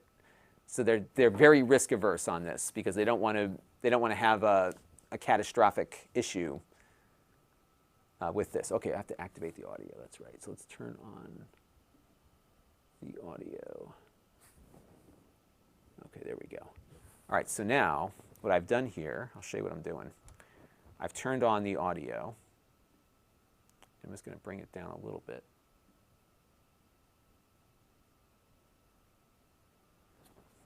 Now you don't hear it yet because it's going into vMix, and I got to find the input that it's running on here. So now I'm going to bring this down. Test. Earlier this morning, they conducted a go-no-go poll to proceed into the test, and I have Bill Robel here with me to tell us a little bit more. Bill, can you tell us about how the operations have progressed today? Yeah, sure will. So at this. Yeah, so there you go. So that's how that works. Pretty cool. So you have like all these audio controls for everything that comes in. So you've got. If I hit this again, 40,000 gallons of liquid. Comes back on. So you have 8 audio inputs over the HDMI, and then 2 physical ones that come in over your analog inputs. So you've got a lot of stuff here. Let's see if there's any other stuff going on here. Yeah, so this is a very apt description, I think, which is that it's kind of like the Stream Deck on steroids. So yeah, I think the best way to think about this is like, this is the Stream Deck that does the streaming, because it can do all that. And actually what you'll see on the lower, here, let me pull the thing off here. What you'll see on the lower right-hand corner there is the recorder and the streaming apparatus. So you can actually hit a button on. So you can record by pushing the record button here, and then you can stream just by pushing on air, and that would output the program output. And in addition to that, and that works over your internet connection, I've got this USB-C cable here plugged into the Mac. So right now, I could even pull this up on the Mac as, here, I'll pull up QuickTime real quick and I'll show you. Here, let me go put this in a different window here. Move this over to desktop too. So on the Mac here, if I go to new movie recording, so you can see my webcam, that's the webcam, but look at this. If I hit this button here, Blackmagic Design shows up, right? And now, this is the program output. So watch this, if I hit the super source button, see that?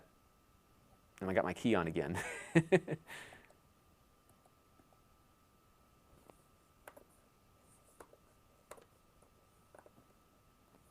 I got to figure out, again, I have to figure out how this stuff works. But you can see here, like, as I'm pushing buttons, and actually, let me reduce the, this may actually be a fun way to demonstrate it.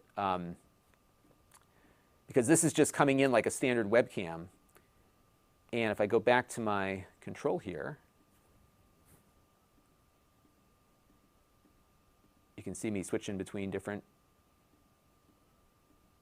inputs. Isn't that neat? And if we wanted to put up our penguin again, boom, just like that.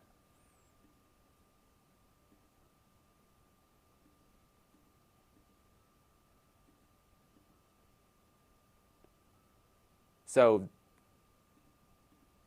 and that's tied in. So as I'm pushing the buttons here, oops, as I'm pushing the buttons here, you can see that it's changing the button on the thing. Pretty cool. Pretty neat stuff.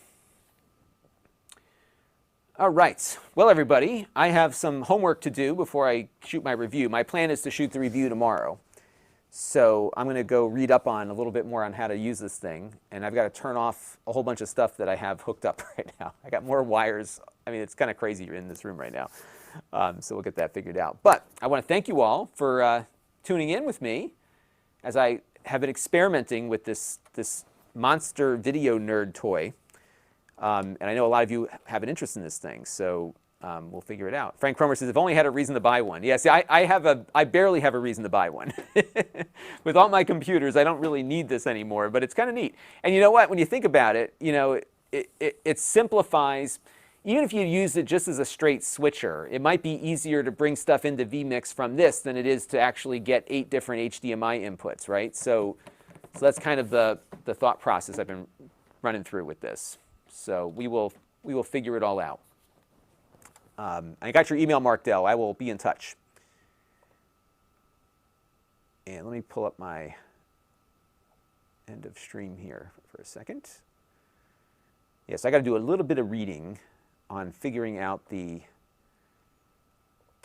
whole process of the chroma keying there. George Ridge is thinking about getting one for the church he attends. Yeah, I would look at, so here's what I would look at with this, is that this one is kind of the creme de la creme, right? This does everything. Let me show you what the other one looks like, because I have a, not for long, but I have the ATEM Mini Pro.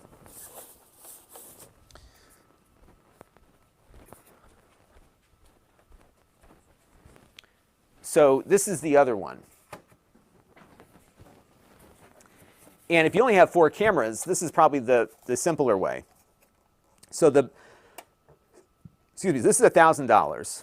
I think this one is like $600, and then the entry model is $249. And the entry model is the same as this one, except this one has the recording and the streaming capabilities, but otherwise it's the same thing. So you get 4 in, pretty reasonably priced, and you know, I think for almost, I would say 90% of your house of worship kind of stuff, this one's going to do fine.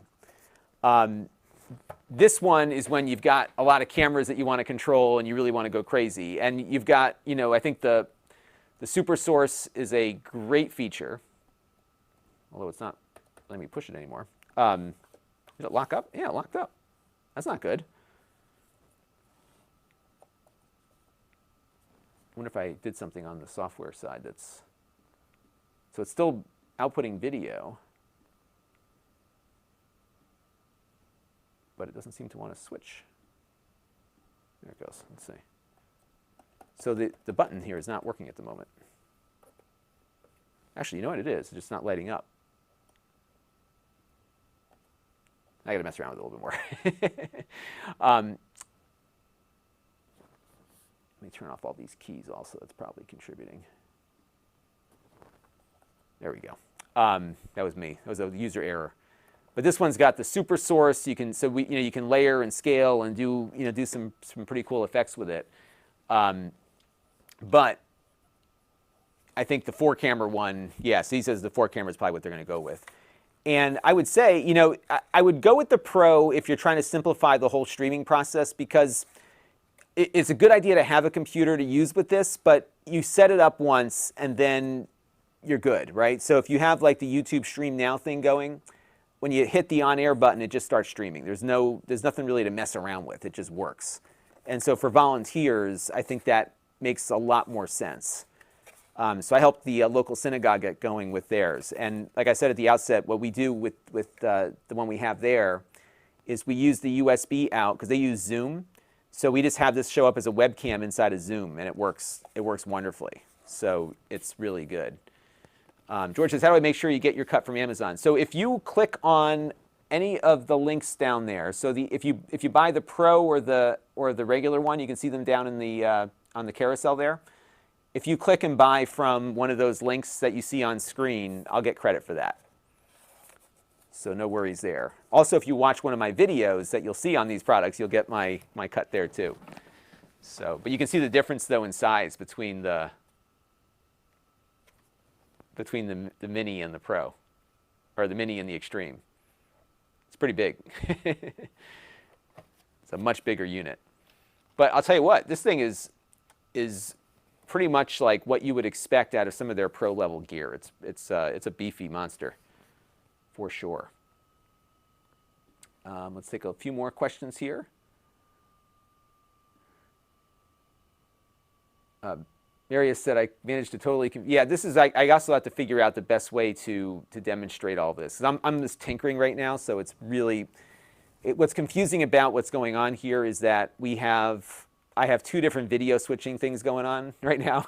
So this is the output of the ATEM's preview screen, and then this is my vMix output. I've got things like wired up totally crazy here. Yeah, this one is a little more complex, and I think, to be honest with you, I would say it's more complex than it needs to be. You know, they have not changed the interface. So they've made a more consumer-driven product with these things, but the interface is still very much a professional interface, and it works the same way switchers have worked for the last 50 years. So all of those conventions are there. So something like vMix, so the TriCaster is kind of a mix of the old and the new. vMix is totally its own beast, right? And what I like about vMix is that you build out a bunch of inputs, and you just you put everything in it that you want, and then you switch to it, and you're done. Like there's no like putting this button on and setting this macro, like, and they could totally make this easier. It's not like it's not something that can't be fixed in software, but it's just, I think, overly complicated. Cheer says, for live, the Extreme series have the second HDMI output for multi-view plus aux. Yeah, so you've got a lot more output options on this one. And Cyber Shadow says we can also route the projector through the ATEM, which simplifies things quite a bit. Sneaky Pete, should we get the Extreme or Extreme ISO? You know, this is and by the way, George Ridge, thank you very much for asking about that.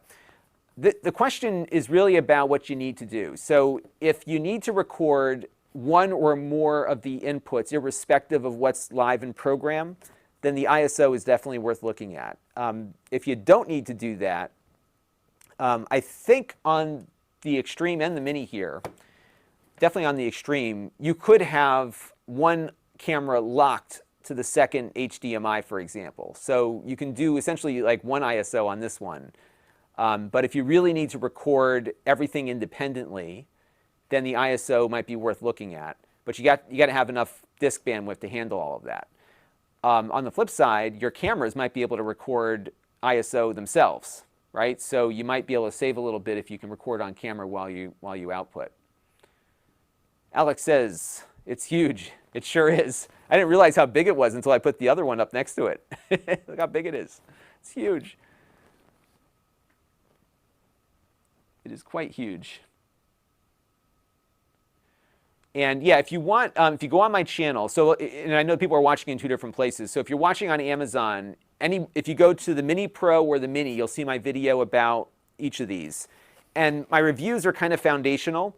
So if you want to understand the basic functionality, start with the ATEM Mini review. And what I try not to do is repeat what I did in the prior review when I go to the next one. So the Pro focuses on the Pro's features. So we don't do much of what the Mini can do because we covered that in the first video. And because these products are foundational upon each other, I thought it was most efficient to cover each as its own thing. So the first review that I did of the regular Mini, I would start there to get a feel for exactly what the platform can do, and then work your way up and see which features you want. So the Pro review covered just the Pro features. And then when I get into this one, I'm going to cover just the things that are unique to the Extreme. And that's what I'm going to have to mess around with tonight.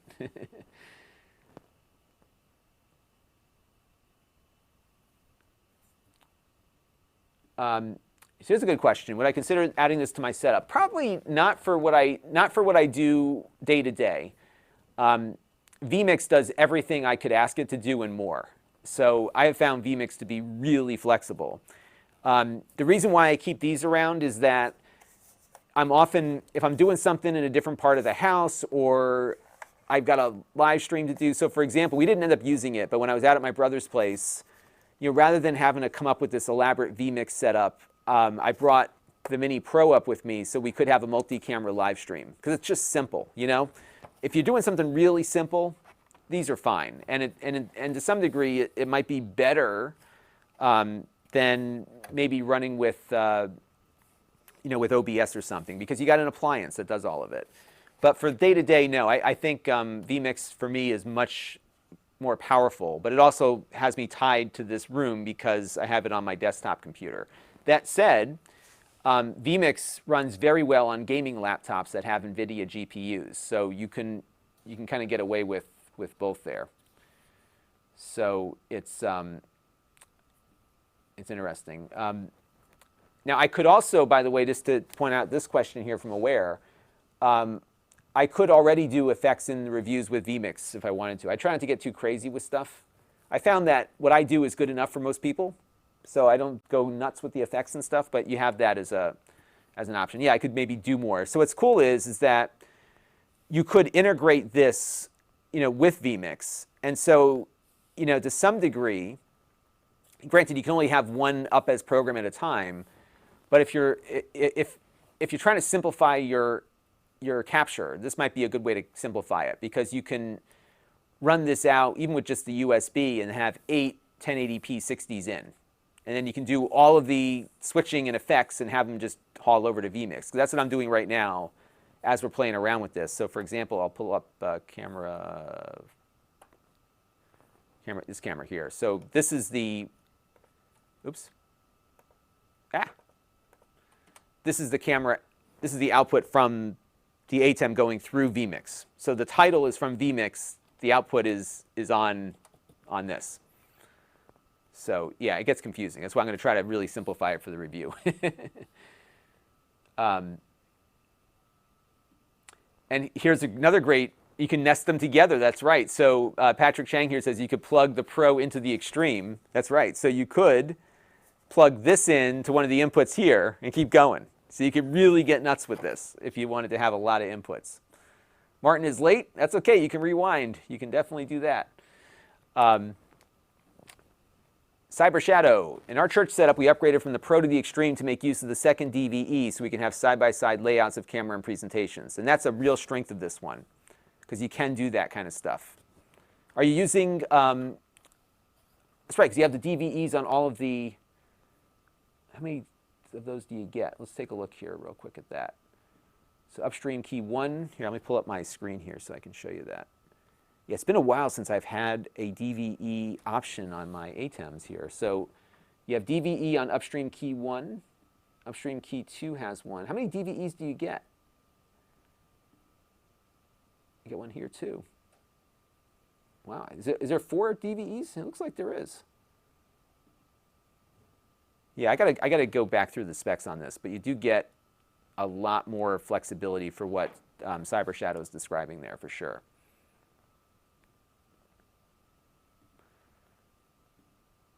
Yeah, and I think too, to this point, it's a very different interface, but it is to some degree a simplified OBS as a hardware appliance. And this one will do more OBS-like stuff because you can do those DVE layerings and that sort of thing. The delay you're seeing is because of how the video is getting routed right now. So it's a long story. Right, so you get 2 DVEs on the upstream keyers and then another 4 on the super source. So you get a total of 6. And what I like about the super source is that it's a 1-button push. So let me switch back over to this, right? So I hit super source and it's not showing up. Oh, there it is, I'm on the wrong one.